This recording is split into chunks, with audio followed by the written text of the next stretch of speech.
La epístola llamada a los Efesios. Continuamos nosotros con esta serie de lecciones.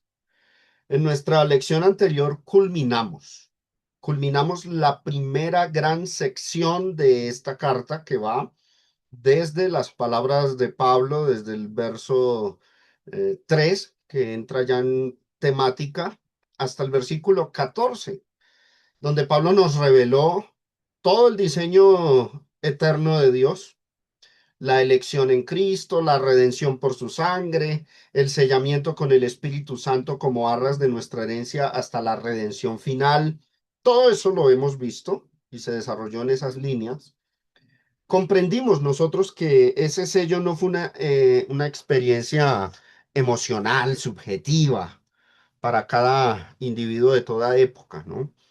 Sino más bien lo que vimos fue que fue un acto jurídico fundacional ejecutado en el primer siglo, donde se dio el Espíritu Santo y se dio sobre representantes de la humanidad que en la época estaban divididos en judíos y gentiles.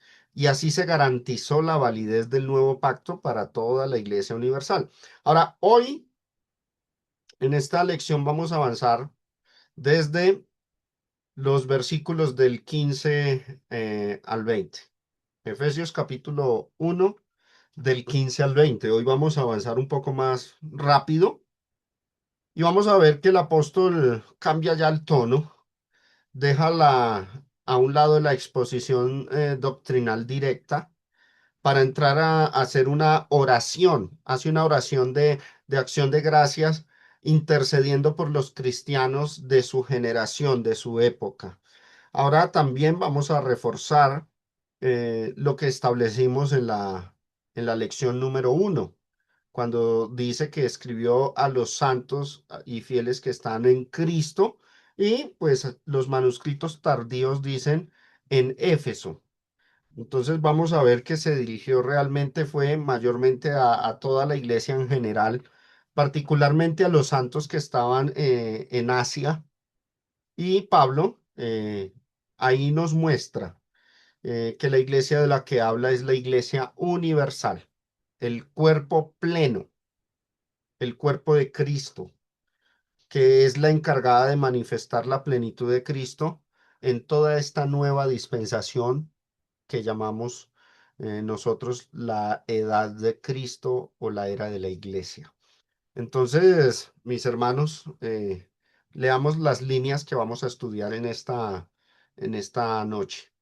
Versículos del 15 al 20. Dice, por esta causa también yo, habiendo oído de vuestra fe en el Señor Jesús y de vuestro amor para con todos los santos, no ceso de dar gracias por vosotros, haciendo memoria de vosotros en mis oraciones, para que el Dios de nuestro Señor Jesucristo, el Padre de gloria, os dé espíritu de sabiduría y de revelación en el conocimiento de Él, alumbrando los ojos de vuestro entendimiento, para que sepáis cuál es la esperanza a que Él os ha llamado y cuáles las riquezas de la gloria de su herencia en los santos, y cuál la supereminente grandeza de su poder para con nosotros los que creemos, según la operación del poder de su fuerza, la cual operó en Cristo, resucitándole de los muertos y sentándole a su diestra en los lugares celestiales. Noten que esto es una oración que hizo el apóstol Pablo a los santos a quienes él pensó que iban a leer toda esta carta, a los destinatarios primarios de esta carta. Por supuesto, el Espíritu de Dios y nuestro Padre Celestial quieren que todas estas palabras de esta oración también se cumplan en nosotros, por supuesto. Pero como estamos haciéndole exégesis a este pasaje, nuestro deber es examinar entonces quiénes fueron los recipientes primarios de estas palabras y a quienes de manera directa se dirigió, tuvo en mente Pablo con esta oración. Lo que podemos notar a primera vista, mis amados hermanos y oyentes, es que estas palabras de esta oración no revelan mayor cosa, novedad alguna no. Son una especie de repaso de lo que ya vimos, pero lo que está pidiendo el apóstol Pablo es que el Señor Padre le dé entendimiento a los lectores para que se afiancen más en el conocimiento y en el misterio de Cristo y que comprendan ese poder glorioso de Dios, que fue el mismo poder con el cual Jesucristo resucitó de los muertos y se sentó a su diestra. Esa es más o menos la idea resumida de esto, pero pues vamos a exponerlo de manera meticulosa, como ya es de costumbre en esta serie de lecciones. Comencemos entonces con esta frase que dice, habiendo oído de vuestra fe en el Señor Jesús. Esto está en los versículos del 15 al 16. Dice, por esta causa también yo, o sea, el apóstol Pablo, habiendo oído de vuestra fe en el Señor Jesús y de vuestro amor para con todos los santos, no ceso de dar gracias por vosotros, haciendo memoria de vosotros en mis oraciones. Esa frase, habiendo oído de vuestra fe en el Señor Jesús, contiene un matiz histórico que muchos pasan por alto, pero que es fundamental para entender el alcance de esta carta. Como ya vimos, la evidencia manuscrita, la más antigua que hay, apunta, indica que esta carta estuvo destinada para circular por todas las iglesias, mayormente de la provincia romana conocida o llamada Asia. Oído a esto, cuando ustedes, hermanos, y voy a poner un mapa en pantalla, cuando ustedes lean en el Nuevo Testamento que Pablo iba a recorrer Asia o que viajó a Asia o la mencione, no pensemos en el continente asiático tal y como lo conocemos hoy día, que es extenso, vasto, gigantesco. No, pensemos en esta región que está en rojo oscuro y la voy a resaltar aquí con un índice, un indicador de ubicación. Pensemos es en esa región, conocida como la provincia romana de Asia. Y importante, porque es que el imperio romano tenía conquistados estos territorios y los dividía por provincias. Cada provincia tenía sus divisiones, sus ciudades, sus pueblos. Y voy a ampliar acá otro mapa para mostrarles. Ah, bueno, ahí tenemos, en el mapa ustedes pueden ver que pequeñito abajo aparece Judea, para que más o menos tengamos idea de qué tan distante estaba la provincia de Asia de Judea. Esa provincia de Asia, conocida como Asia Menor, tenía estas ciudades. Ahí ustedes pueden ver en el segundo mapa que les coloco, la división entre provincias de estos territorios del Imperio Romano. Había una región de varias ciudades, de varios pueblos, llamada Bitinia y Ponto. La otra región era Galacia, como la pueden ver ustedes ahí en el mapa. Esta se conformaba también de varias ciudades. Por eso, en la primera carta a los Corintios dice Pablo en el capítulo 16, así como ordené a las iglesias de Galacia. En esa región de Galacia había varias iglesias porque había varias ciudades. Estaba la otra región de Capadocia, ¿sí? El reino de Polemón, reino de Antíoco, bueno, pero la que nos interesa es esta, la región de Asia o la provincia romana de Asia. Esa provincia tenía estas ciudades que ustedes pueden ver ahí en el mapa: Troas, Adramitio, Pérgamo, Tiatira, Sardis, Filadelfia, Esmirna, Éfeso, Laodicea, Mileto, Colosas y Herápolis. O sea, ustedes pueden notar que cuando el libro de Apocalipsis dice escribe a las 7 iglesias que están en Asia, era a las de esta provincia. Por eso a las iglesias de Galacia en el libro de Apocalipsis no se hace referencia, porque el interés del apóstol Juan era entregar a las iglesias de las ciudades más importantes de Asia. Y ustedes pueden ver ahí, no más que cerca de la provincia romana llamada Asia, está la isla de Patmos, donde estuvo el apóstol Juan y recibió el libro de o la revelación que luego conformó el libro de Apocalipsis. Entonces, ¿por qué muestro estos mapas? Porque posiblemente, dada la evidencia manuscrita, dado que Efesios capítulo 1 verso 1 no contiene la frase que dice en Éfeso, sino que se dirige a los santos y fieles en Cristo, es muy posible que esta epístola tuviese el propósito de circular en estas iglesias de Asia, de toda esta región. Cuando uno observa detenidamente otras cartas, otras epístolas, hermanos, como la primera y la segunda de Corintios o la epístola a los Gálatas, uno que encuentra que esas cartas sí estuvieron dirigidas a iglesias locales específicas y que trataron con problemas específicos, divisiones, inmoralidad, controversias sobre la circuncisión o sobre la ley. En cambio, uno lee toda la epístola a los Efesios y no encuentra señalamientos a problemas locales. No hay saludos personales a individuos específicos, ni menciones de conflictos internos. Los temas que Pablo aborda son de amplia cobertura cristiana. ¿Oído a esto? Trata, por ejemplo, la epístola llamada a los Efesios sobre la elección en Cristo, la redención universal, la unidad entre judíos y gentiles en un solo cuerpo, universal, por supuesto, y habla de la naturaleza de la iglesia, Cristo como cabeza, ella como su esposa. Así que esa ausencia de asuntos o problemas locales refuerza aún más la idea de que nosotros estamos leyendo es un documento diseñado para rotar por varias iglesias, o sea, una epístola universal. Es más, los versículos del 22 al 23 que están pendientes para la próxima clase. Vamos a leerlos.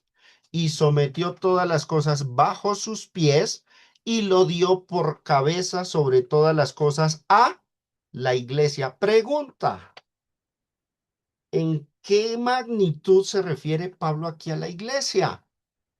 No en su sentido local, sino en su escala universal, porque dice, sometió todas las cosas bajo sus pies y lo dio por cabeza sobre todas las cosas a la iglesia, no la de Éfeso solamente, sino a la iglesia en su sentido universal. Y luego declara, la cual es su cuerpo, y se refiere a ella como la plenitud. Esta palabra plenitud, hermanos, pleroma en el griego, es ese lenguaje hace difícil la idea de que se esté hablando de una iglesia local, porque esas frases apuntan y tienen más tinte universal.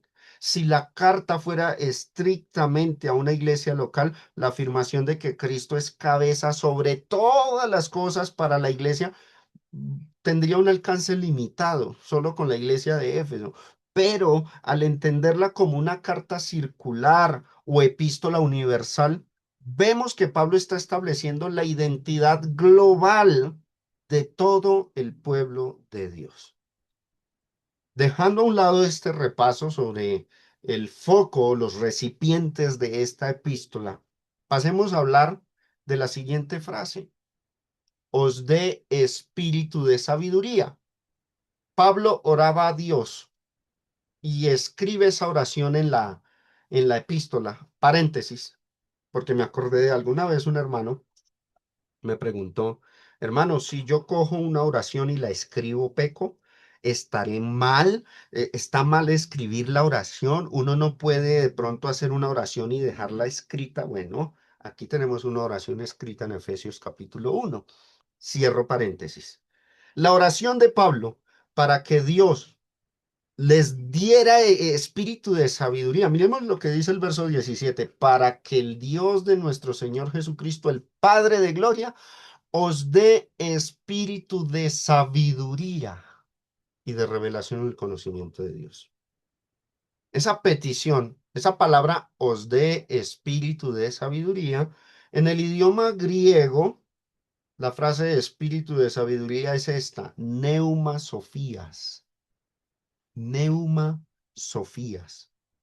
Alude a la inteligencia humana natural, a las capacidades cognitivas del hombre.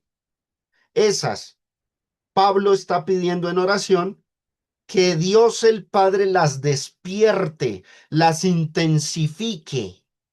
Este texto, hermanos, nos indica que a Dios nosotros le podemos orar y pedir sabiduría y Él la concede en abundancia. Ahora, no necesariamente de manera sobrenatural, pero de alguna manera misteriosa, Él obra en los creyentes para que se logre eso. Ese espíritu de sabiduría funciona como una iluminación divina. Oído, no revelación, que es el término que sigue y que lo vamos a ver ahorita, sino iluminación divina, que lo que hace es activar la mente y el alma del creyente para comprender, para asimilar el plan divino o la voluntad de Dios escrita en la Sagrada Escritura. Algunos interpretan o relacionan aquí ese espíritu de sabiduría con el don sobrenatural del Espíritu Santo conocido como el don de discernimiento, un don que el Espíritu Santo impartió en el primer siglo a los apóstoles y a aquellos a quienes ellos les imponían las manos. Pero aquí hay un matiz, mis hermanos, uno que no podemos ignorar. La frase espíritu de, ahí dice, os dé espíritu de sabiduría.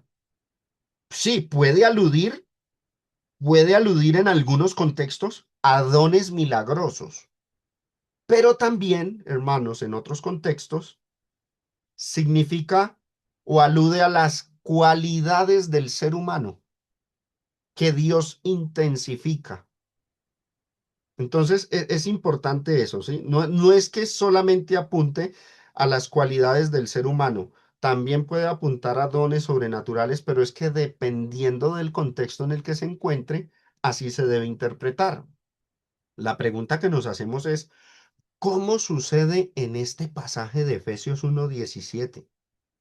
Yo creo que Pablo se refiere a la cualidad del hombre, la sabiduría humana, que Dios va a intensificar para que comprenda su voluntad. Miremos textos como Gálatas 6:1, donde la frase espíritu de neuma aparece y no se refiere a un don sobrenatural. Observen, Gálatas 6:1, hermanos, si alguno fuere sorprendido en alguna falta, vosotros que sois espirituales, restauradle con, y ahí está, espíritu de mansedumbre, considerándote a ti mismo, no sea que tú también seas tentado. Por supuesto, espíritu de mansedumbre es algo que el hombre debe desarrollar de sí mismo, no que Dios se lo dé. No viene de manera sobrenatural hacia el hombre, como cuando Dios daba dones de hablar en lenguas o de profetizar. No, aquí se trata de una cualidad humana que Dios intensifica en el cristiano. Entonces, espíritu de mansedumbre. Otro, segunda de Timoteo 1:7, porque no nos ha dado Dios espíritu de cobardía, una cualidad, o en este caso no sería cualidad, o una cualidad negativa, de cobardía, sino espíritu de poder, de amor y de dominio propio. Cualidades humanas que Dios intensifica. Y cuando dice no nos ha dado, se refiere a cómo Dios las intensifica. Pero, oído, amor, dominio propio son responsabilidades del ser humano. No son dones externos que nos llegan a nosotros porque Dios los concede, sino porque el ser humano tiene la capacidad de ejercer dominio propio, el ser humano tiene la capacidad de amar, tiene la capacidad de poder, de ser manso, pero a través del conocimiento de Dios se van intensificando estas cualidades y va muriendo aquello negativo o aquellos pecados u obras de la carne. Entonces, la oración de Pablo cuando dice, para que el Dios de nuestro Señor Jesucristo, el Padre de Gloria, os dé espíritu de sabiduría, se refiere a que Él intensifica la sabiduría del hombre, una cualidad humana, y esta intensificada va a comprender el misterio de Cristo. Es en ese sentido en que esta virtud de la sabiduría, Pablo pide en oración al Padre que sea otorgado a los cristianos. Ahora, Pablo se refiere a una cualidad humana que Dios intensifica, porque habla de sabiduría. No se trata de anular la mente humana, como piensa el mundo denominacional, con una acción sobrenatural externa que funcione como un medium, no, sino de que Dios ayuda al ser humano a intensificar la sabiduría para que pueda entender los misterios divinos. Intensifica la sabiduría del ser humano para que todos puedan captar la magnitud del cambio, sobre todo en esta temática del contexto de dispensación que ellos estaban viviendo. La sabiduría que pidió Pablo en oración para que les llegara a esos creyentes primitivos tuvo el propósito de que Dios los afianzara mejor en la fe central del Evangelio que ya había sido revelado, para que no vacilaran ante las presiones sufridas en aquel periodo de transición donde eran perseguidos. En esa época, hermanos, eso era importantísimo, era crucial para entender que la era mosaica estaba terminando y que la era cristiana estaba comenzando. Para nosotros hoy no esperamos nuevas revelaciones, pero este principio permanece. Dios sigue despertando en nosotros esa sabiduría, la sigue intensificando. Le oramos a Dios y Él nos la da en ese sentido, la capacidad de estudiar, de comprender su palabra escrita, de conocerlo mejor. Por eso, la sabiduría que nosotros pedimos no es para sentirnos especiales, sino para ser más felices dentro de la voluntad de Dios que ya nos ha sido revelada. Ahora, aquí hay un cambio inmediato en el mismo versículo, para que el Dios de nuestro Señor Jesucristo, el Padre de Gloria, os dé espíritu de sabiduría, y luego dice, y de revelación. Aquí cambia un poco el asunto. Revelación. Ahí está otra vez el texto. Y de revelación. Esta palabra revelación en el idioma griego es esta, apocalipsis. Y sí, es la palabra que conocemos comúnmente como apocalipsis. La palabra apocalipsis es en realidad un término griego. En sí entonces es una transliteración. Hay versiones de la Biblia que en su título para este último libro no ponen Apocalipsis, ponen la revelación de Juan, la revelación de Jesucristo dada a Juan. Y de hecho así comienza el versículo 1:1 del libro de Apocalipsis, la revelación de Jesucristo. Porque la palabra Apocalipsis en realidad es una palabra griega, traducida a nuestro idioma español sería una revelación. Lo que está pidiendo el apóstol Pablo en la oración es que el Padre de Gloria os dé espíritu de sabiduría y también traiga revelación. Ahora, nosotros sabemos que a nosotros ya esa parte no nos aplica, porque la revelación sí es un don sobrenatural. Vamos a mirar esa palabra apocalipsis en el léxico de Taller, lo que significa. Observen, revelar, desnudar, revelación de la verdad, instrucción relativa a las cosas antes desconocidas, o sea, misterios de Dios, utilizada de los eventos por los que las cosas o estados o personas hasta ahora retirados de la vista se hacen visibles para todos. Manifestación, aparición, esas son las connotaciones, pero por supuesto en este pasaje la connotación es la que he resaltado en rojo. Pablo está pidiendo que el Padre de Gloria diera a estos cristianos primitivos espíritu no solo de sabiduría, sino también de revelación. Está pidiendo que estos primeros cristianos reciban revelaciones de Dios, revelaciones de la verdad, relativa a las cosas que no eran conocidas por ellos. Entonces aquí ya no se trata de una cualidad humana, sino de un don sobrenatural, el don de revelación, don que cesó en el primer siglo y que nosotros ya no podemos recibir. Nosotros podemos orar a Dios el Padre pidiéndole sabiduría, pero difícilmente si oramos pidiéndole revelación, difícilmente podríamos decir que eso Dios hoy día lo conceda, ya que toda su revelación ya quedó por escrito. Esto es importante que nosotros sepamos distinguir lo uno del otro. En el contexto del primer siglo, esa palabra revelación, griego apocalipsis, no aludía simplemente a un aprendizaje intelectual o una cualidad humana, no, se refería a una acción divina de traer a la mente de los creyentes verdades que antes les fueron desconocidas.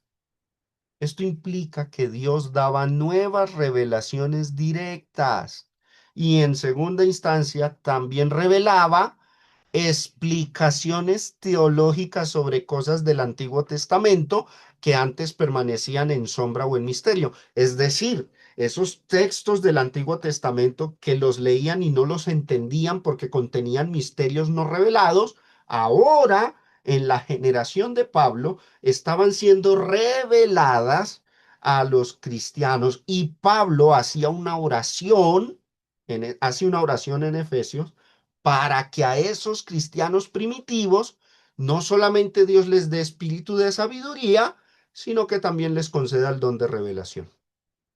Espero que este punto lo haya expresado yo de la mejor manera y que ustedes lo hayan comprendido. ¿Por qué?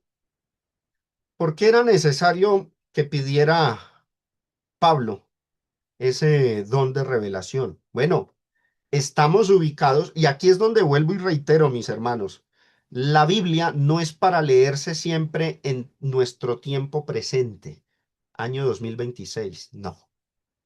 Uno para interpretarla bien tiene que ubicarse en el espacio y en el tiempo, porque por no ubicarnos en espacio y en el tiempo es que se generan también malas interpretaciones. Cuando pide Pablo aquí espíritu de revelación, nosotros sabemos que eso no aplica para nosotros, porque comprendemos bien la doctrina acerca de los dones milagrosos que cesaron en el siglo primero. Cuando Pablo ora por un espíritu de revelación, está pidiendo que Dios obre en esos cristianos primitivos y les otorgara más conocimiento de cosas ocultas. Eso fue necesario en esa época, en esa generación. ¿Por qué? Porque el canon bíblico del Nuevo Testamento se estaba completando apenas, se estaba escribiendo. Los misterios del reino apenas se estaban haciendo públicos. Pablo dice en Primera de Corintios 13 del 9 al 10, porque en parte conocemos y en parte profetizamos, profecía, don milagroso, mas cuando venga lo perfecto, entonces lo que es en parte se acabará. Entonces, el conocimiento de los cristianos de esa época, hermanos, había sido revelado en parte. Esa generación vivió una época de transición única. ¿Tenían escrito el Antiguo Testamento? Sí, pero sus leyes ceremoniales y rituales estaban pasando, habían sido abrogadas y lo nuevo apenas se estaba revelando y estableciendo y no de ipso facto, sino por partes. Por eso el escritor inspirado oraba a Dios, Pablo le oraba a Dios para que trajera más revelaciones, porque la iglesia primitiva necesitaba ese aporte directo del Espíritu Santo para poder cimentar su fe antes de que llegara lo perfecto. Entonces, Recibir espíritu de revelación aquí en este pasaje no se refiere, hermanos, a una experiencia personal, subjetiva, humana para cada creyente en toda época, sino de una necesidad que ha sido histórica ya, de esa comunidad, de esa época que aguardaba, que esperaba la consolidación del nuevo pacto. Hoy día, como ya tenemos toda la verdad revelada, comprendemos que las revelaciones cesaron y oramos no pidiendo revelación, sino sabiduría. Pero Pablo en su época oraba pidiendo sabiduría y pidiendo adicionalmente revelación. Algo importante para aclarar. Los primeros cristianos ya tenían el Evangelio. ¿Qué es el Evangelio? El mensaje de salvación centrado en Cristo. Pero todavía les faltaba que se les aclararan detalles proféticos y misterios divinos que venían desde el Antiguo Testamento y que solo la inspiración directa del Espíritu Santo, la revelación sobrenatural, iba a poder suministrarles a ellos en esa generación, en ese periodo de transición. Al recibir esa luz directa, los cristianos de Asia podían distinguir con claridad entre lo que era permanente y lo que era temporal, entre lo que fue sombra y tipo y figura y lo que es cuerpo, asegurando ellos la unidad de la fe en medio de la diversidad que ellos sufrían, diversidad de opiniones y de creencias, porque esos cristianos estaban compuestos entre judíos y gentiles con sus matices y sus creencias diversas. Ahora, nótese que toda esta revelación, esa petición de Pablo de sabiduría y revelación tuvo un propósito. Y Pablo lo menciona ahí al final del versículo, en el conocimiento de Él. Vamos a esa frase, en el conocimiento de Él. Versículo 17. Para que el Dios de nuestro Señor Jesucristo, el Padre de gloria, os dé espíritu de sabiduría y de revelación en el conocimiento de Él. Préstenme mucha atención aquí, por favor, porque aquí va una situación algo compleja, pero la voy a explicar. Esta frase en el conocimiento de Él no está bien transmitida por la traducción de la Biblia que tenemos, la Reina Valera de 1960. Miremos otras traducciones. Biblia textual, tercera edición. Observen la leve diferencia. Para que el Dios de nuestro Señor Jesús, el Mesías, el Padre de la Gloria, os dé espíritu de sabiduría y de revelación. Y miren, en el conocimiento pleno de Él. Hay una palabra que la Reina Valera omite. Pleno. Otra traducción. Una versión católica, la Biblia Martín Nieto dice, para que el Dios de nuestro Señor Jesucristo, el Padre de la Gloria, os conceda espíritu de sabiduría y os revele un conocimiento profundo de Él. ¿Notan la relación que hay con Primera de Corintios 13, donde dice, en parte conocemos conocimiento? En parte profetizamos. Los cristianos del primer siglo tenían un conocimiento en parte. La oración de Pablo aquí, cuando pide sabiduría y adicionalmente pide revelación, no es para que el conocimiento siga en parte, es para que llegue el conocimiento pleno, completo. Ahora, yo sé que algunos piensan, bueno, ¿será que el hermano Germán está en contra de la versión Reina Valera? No, yo amo esa versión de la Biblia. Los versículos que yo me sé de memoria, hermano, son de la Reina Valera. Pero lo que ha sucedido es que nos hemos quedado atrás, encapsulados en esa traducción. La Reina Valera de 1977, 17 años después de la de 1960, mire cómo lo tradujo.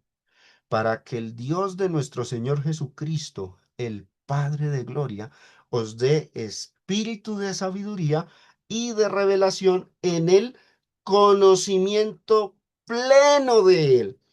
Esta traducción que siguió, que fue la que vino después de la Reina Valera de 1960, corrigió esa omisión y puso conocimiento pleno, que significa completo. Ahora, para despejar dudas, porque yo sé que hay traducciones de la Biblia que no transmiten esta idea, vamos al griego, vamos al interlineal del texto griego y vamos a mirar la frase. Y la frase es esta: epignosei autou, que debe traducir conocimiento, pero no solo conocimiento como hace la Reina Valera de 1960, sino conocimiento pleno, completo. Por eso es que Pablo en la oración está pidiendo no solo sabiduría, sino también pide revelación. La revelación llegaba a través de sueños, visiones, profecías. Y esas eran, hermanos, para llegar al conocimiento completo hasta que viniese lo perfecto. Ahora, miren esa palabra a la izquierda, epignosei. Epignosei. Voy a resaltar el prefijo, epi. Ahí lo estoy resaltando. Ese epi en el griego, cuando una palabra viene precedida por epi, eso es un prefijo. Permítanme en un momento.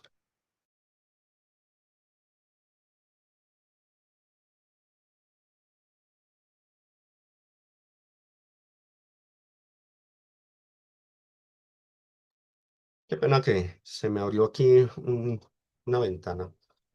Bueno, volvemos. Epignosei. Hay un prefijo en la palabra griega y es epi. Ahora, uno cuando estudia algo de gramática griega, del griego koine del Nuevo Testamento, esta se usa en dos formas. Existe lo que es ese prefijo epi en su sentido espacial o orientativo, sobre, encima de. Puede implicar algo que se sitúa por encima. Un ejemplo, la palabra episcopos, que traduce obispo. Episcopos, ahí está el prefijo epi, escopos. Son dos palabras juntadas en el griego, epi y escopos. Epi, esta palabra junta significa el que mira sobre o por encima, un supervisor.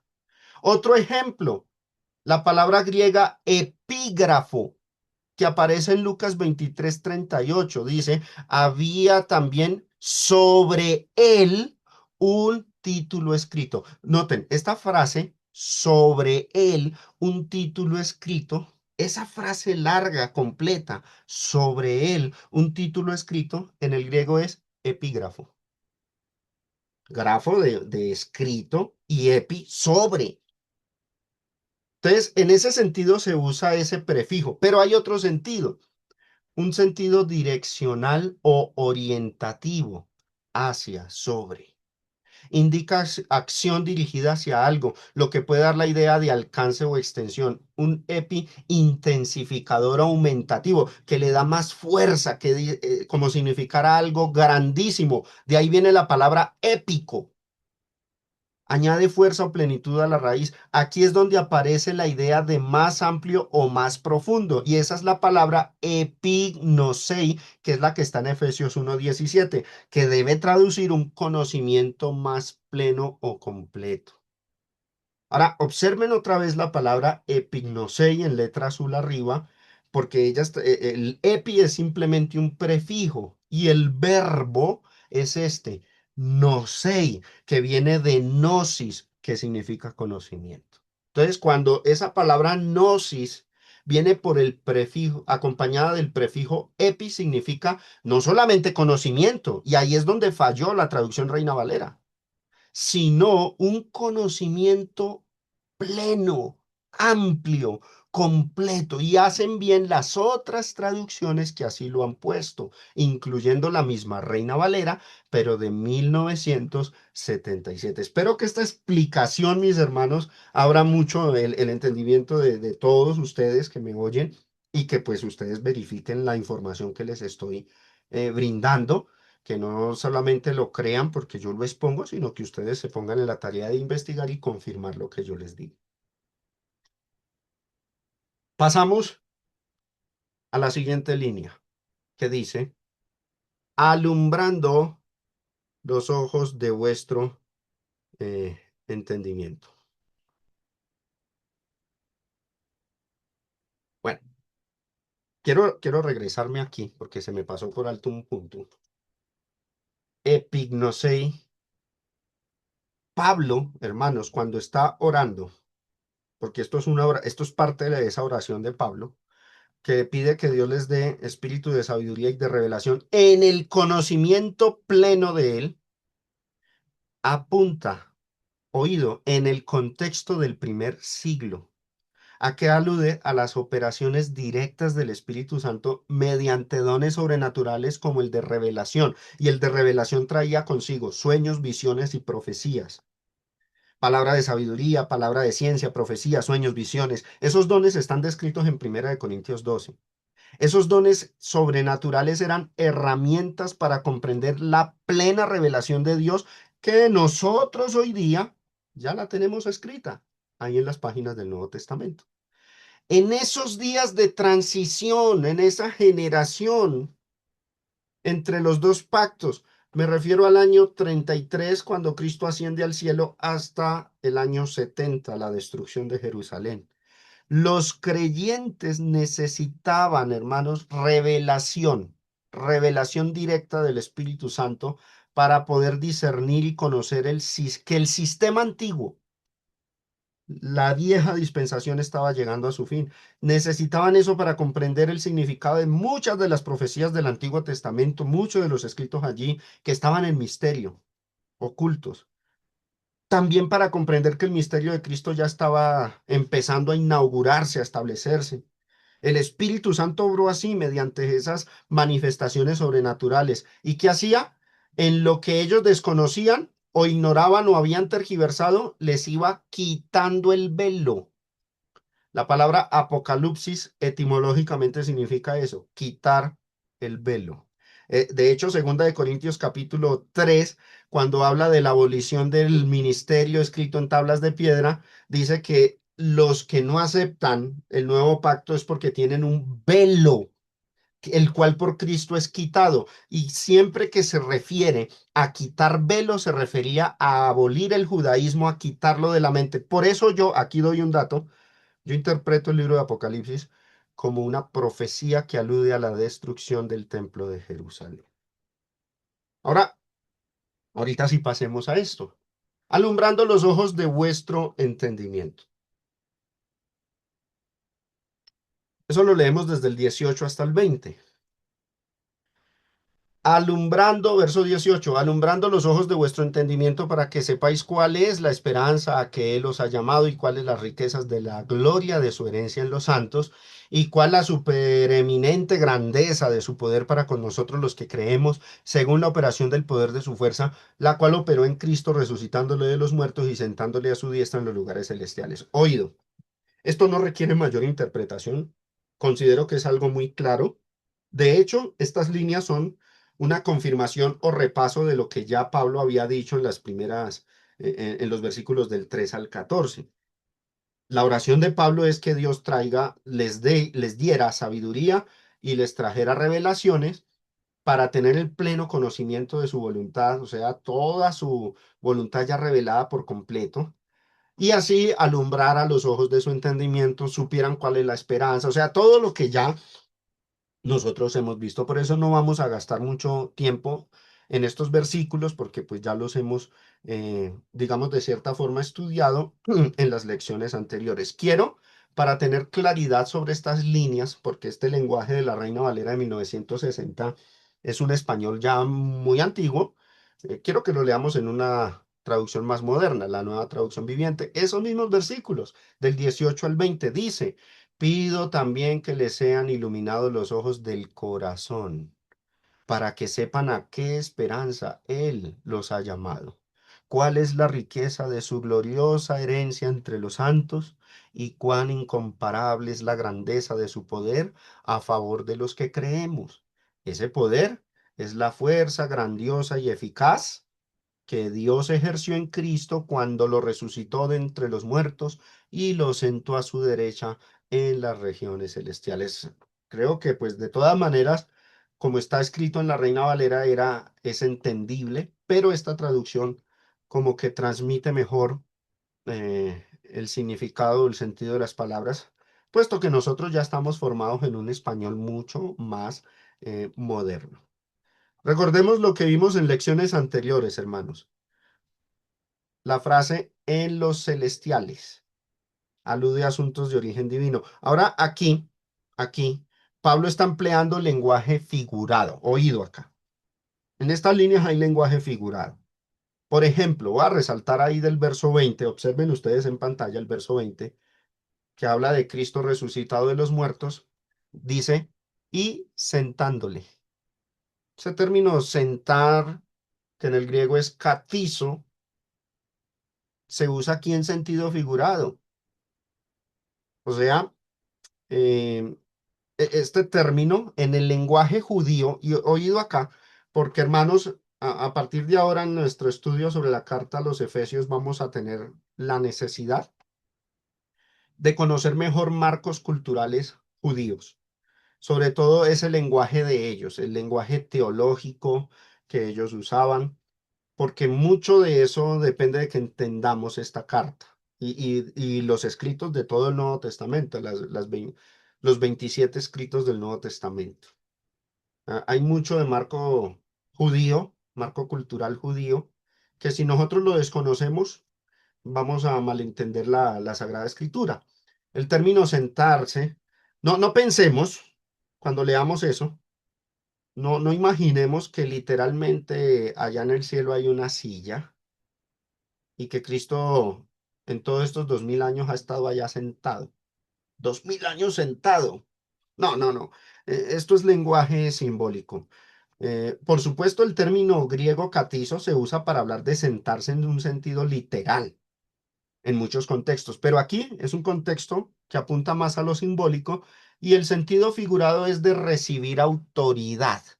Cuando se habla de sentarse en el pensamiento judío primitivo, esa palabra sentarse significaba recibir autoridad. Es lenguaje teológico rabínico del siglo I, que Pablo, por haber sido rabino judío de la escuela de Gamaliel, lo emplea en sus escritos. Entonces, sentándole a su diestra significa recibir autoridad. También vamos a más adelante estudiar acerca de la diestra, porque Dios es un ser omnipresente, Él no tiene derecha e izquierda, pero aquí dice a su diestra. Entonces no hay que tomárselo tan literal. Sentarse significa recibir autoridad. De aquí que, por ejemplo, Segunda de Tesalonicenses capítulo 2 cuando habla del hombre de pecado, diga que se sienta en el templo de Dios como Dios haciéndose pasar por Dios. Sentarse en el templo de Dios tiene un significado figurado, significa apoderarse o empoderarse de la autoridad haciéndose pasar igual que Dios. Ese es el punto, ¿no? Pero bueno, nuestro estudio no es sobre el hombre de pecado, según de Tesalonicenses, sino que quiero mostrar el sentido figurado con el que este término se suele usar. Y también esta frase, que ya la hemos visto, en los lugares celestiales. Recuerden que la palabra lugares es agregada por los traductores, es una elipsis cuya intención es hacer entender mejor el sentido de esa línea. Sin embargo, las elipsis o estas palabras agregadas no están en el texto original y a veces las elipsis ofrecidas por las editoriales no suelen ser precisas. Para más precisión, yo he ofrecido a ustedes, bueno, la traducción literal, textual es esta, en los celestiales. Vuelvo y reitero, la palabra lugares no está en el original, aparece este término en los celestiales, en griego, en tois epouraniois, epouraniois, entois, significa en los celestiales. Y alude a no lugares, sino asuntos de origen divino, los asuntos de religión y fe. ¿Quiénes eran los que tenían el poder, la autoridad?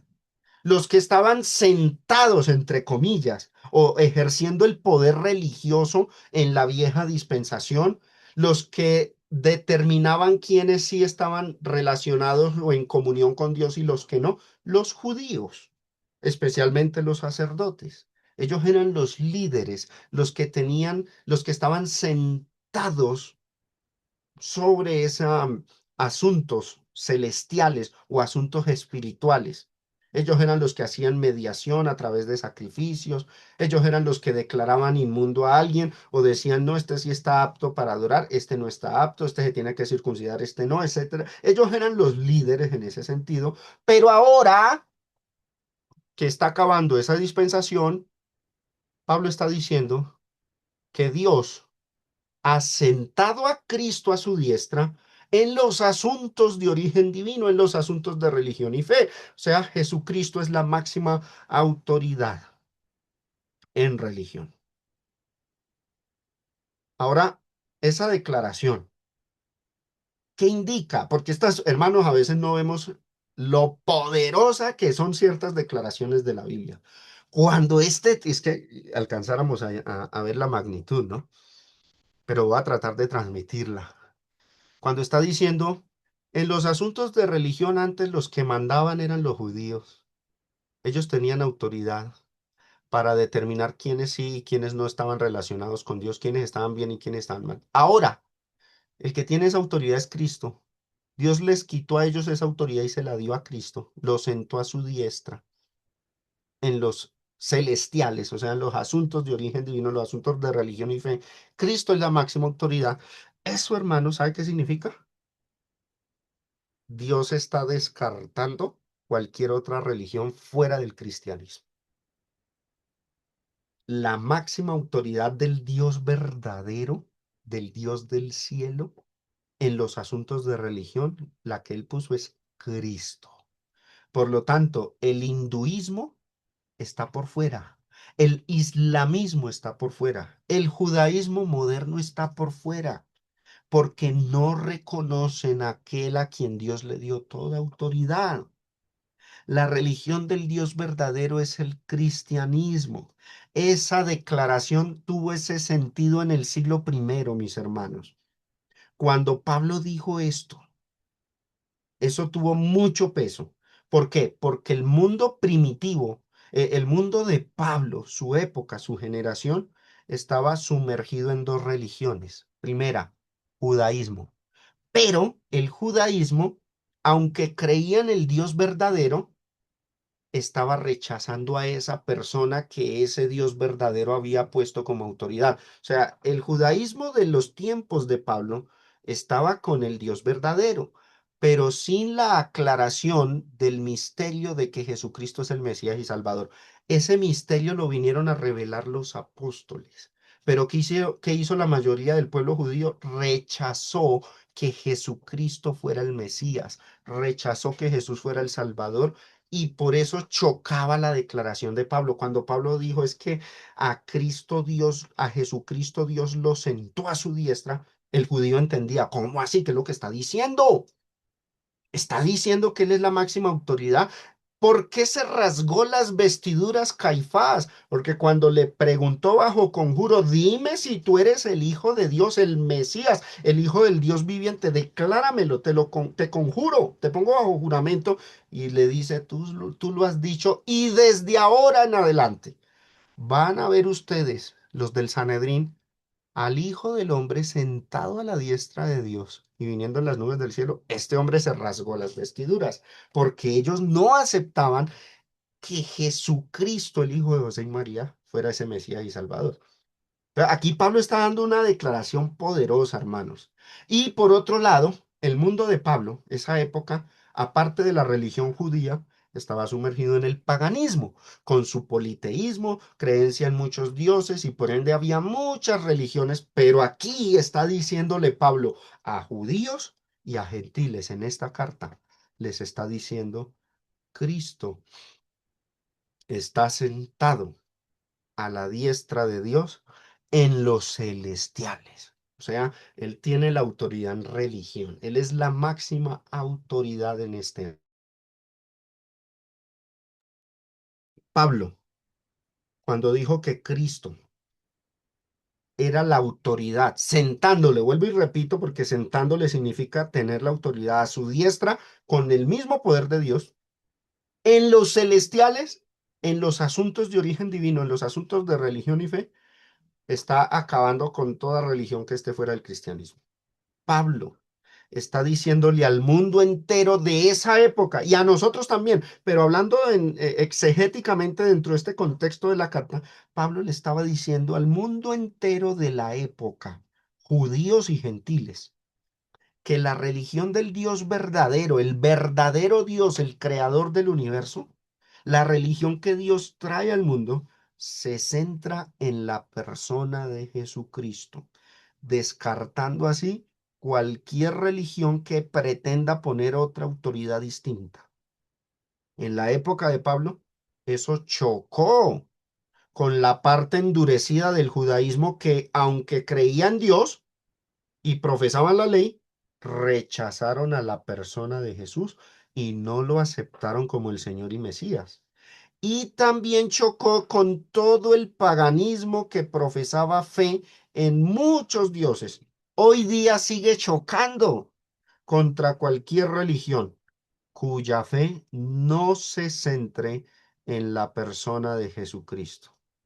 El hinduismo, el budismo, el islam y el judaísmo ortodoxo, religiones que rechazan a Jesucristo como la máxima autoridad en los asuntos espirituales. Hasta aquí, mis amados hermanos, esta lección. Nos quedan pendientes los versículos del 21 al 23 y acabamos el capítulo 1.